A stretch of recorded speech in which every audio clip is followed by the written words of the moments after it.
This piece is haunted by death. You have death in every corner. Even the most beautiful parts of it are haunted. It's a very dark piece. Gaspard de la Nuit is horror stories. He had this kind of challenge because Ravel was really in love with challenges. It's a very difficult cycle, of course, but it's one of the greatest masterpieces of the 20th century.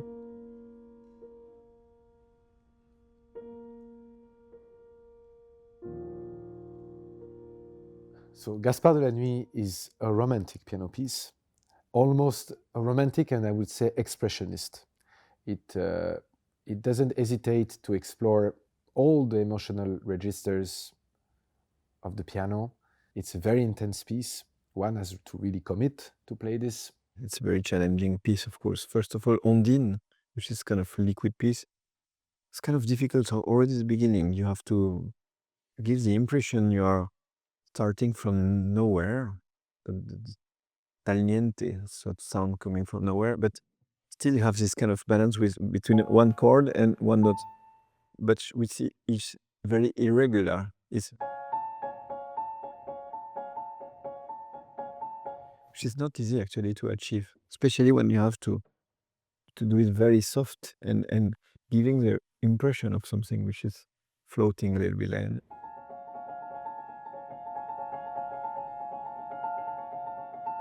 So this make kind of tension all over the piece, and you have to keep calm and to have this kind of voice and remain calm.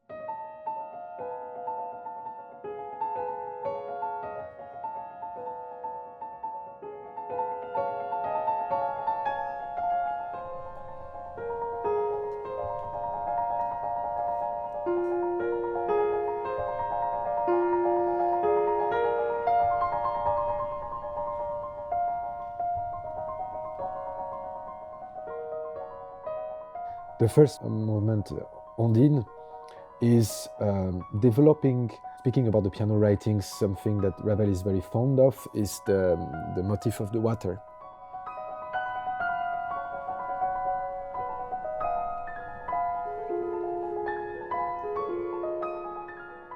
In the three pieces, you have a different monster. Ondine is a very seductive nymph coming from underwater. Half fish, half woman, calling the reader or the character of the original poem to the waters, create some sort of a spell to attract him and let him fall and die in the waters. There is this double game that is very well played by the water, and the water is not just something transparent and nice, but it can be deep and it can be dark and it can be agitated or, you know, after a storm. And this is what happens at the beginning. It's like a still water. It's just flat. As the nymph is trying to seduce, it's getting agitated, and then there is this huge climax. When finally she's rejected, there is such a sad singing at the end. And then the water becomes still again, and this is absolutely incredible.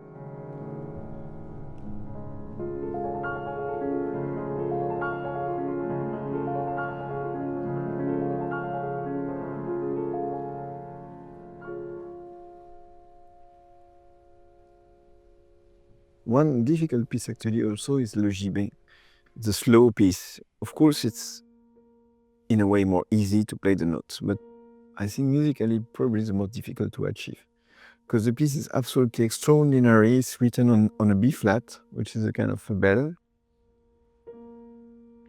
and it's building all this incredible magical music around, with all the harmonies around this what we call a pedal. In music, it's one note which stays all along.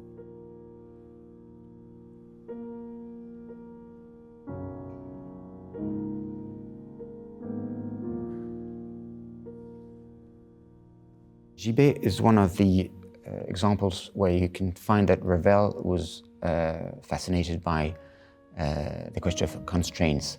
This relentless repetition makes the listener feel trapped in a haunting, desolate landscape.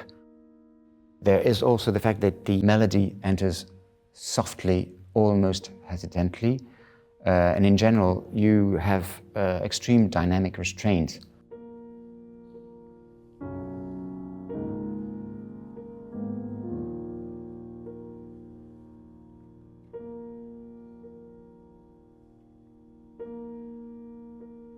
The second piece, Le Gibet, the monster here is the man, is the society and the man killing other men, even if it's pretending to be justice, you know, hanging someone because the person has done something wrong.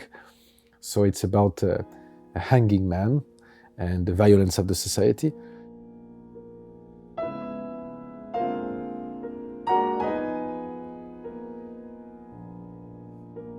It's full of question and it's full of silences, and then there is this amazing writing just in the middle, which is sans expression. And I remember very well when Ciccolini was teaching and he was talking about this white sound, and I think the sound is really white in that part.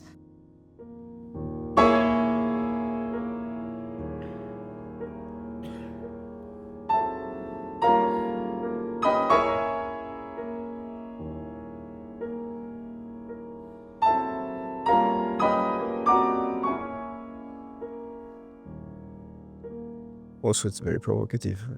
He said it has to be boring. Creating just small shapes, small colors around it, but without doing extra effects. So it's close to boring, but then you create kind of hypnotic fascination. That's what is very difficult to achieve.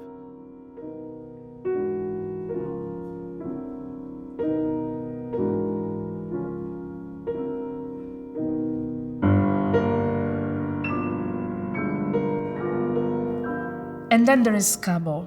And Scarbo is a nightmare for the listeners, but also for the pianist, because it's incredibly difficult.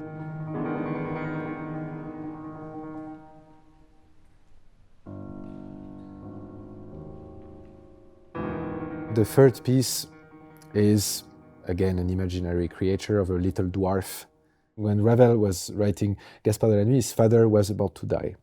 So this piece is haunted by death.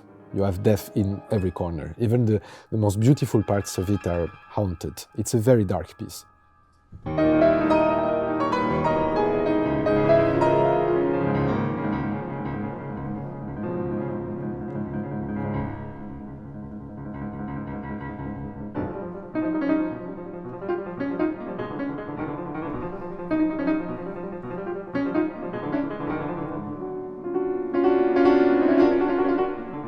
You know, you find it here, and then you turn the face and he's not there anymore, and then it's there. And the aim is to make the listener insecure of where this devilish figure is.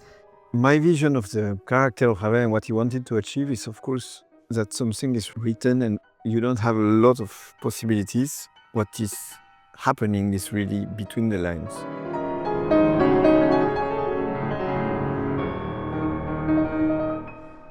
It's a scaring piece with a huge culmination in the end.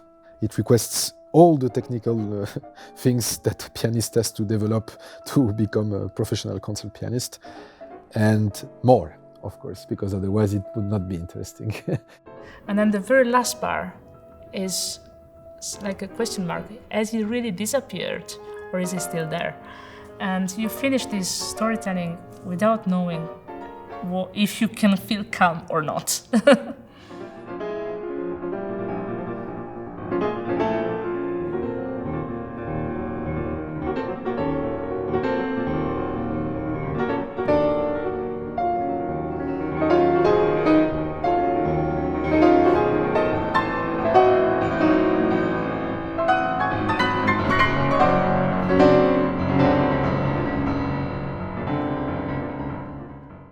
So you have these three movements showing like different kind of nightmares, different monsters.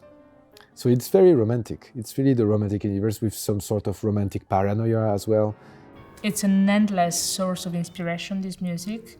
It's this storytelling that is so vivid and so scary and also so pleasant in the superficiality of the listening.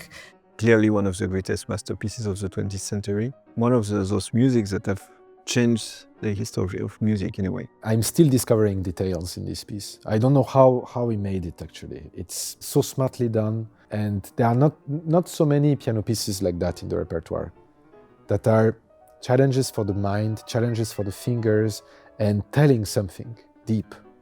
So yeah, it's an extraordinary cycle.